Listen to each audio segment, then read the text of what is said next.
জানো তো, আমার নতুন নতুন জিনিস ট্রাই করতে অনেক ভালো লাগে। তাই আজ একটা কুলোর ওপর পেন্টিংয়ের ভিডিও নিয়ে চলে এলাম তোমাদের সাথে গল্প করতে। মেলা থেকে কিনে এনেছিলাম এই কুলোটা।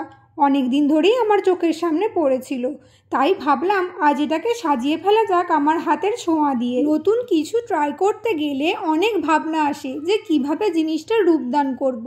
এই যেমন এই কুলোটার ওপর কলকা করার আগে ভাবছিলাম কিভাবে এটাতে তুলির ছোঁয়া দিলে সবার নজর কাড়বে। তাই বেশ কালারটা করে ফেললাম হলুদ আর লাল দিয়ে। হলুদ আর লাল রঙের থেকে অ্যাট্রাকটিভ কিছু হতেই পারে না। এরপর করলাম লালের ওপর সাদা আমকলকার কাজ। পুরো লাল রঙের জায়গাটা আমি এখানে মনের মতো করে ছোট ছোট আমকলকা দিয়ে ভরিয়ে দিয়েছি। লালের ওপর সাদার কাজ দেখতে কিন্তু অসম্ভব সুন্দর লাগে।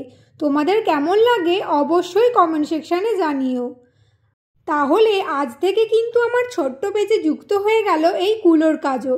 তাই তোমরা যারা নিজেদের বিয়ের কুলোতে কলকার ছোঁয়া রাখতে চাও তারা ঝটপট অর্ডার করে দিও। তোমাদের আরও একবার মনে করিয়ে দিই, জামাই ষষ্ঠীর অর্ডার কিন্তু এখনও নিচ্ছি পাঞ্জাবি ও মাটির থালাবাটি গ্লাসের।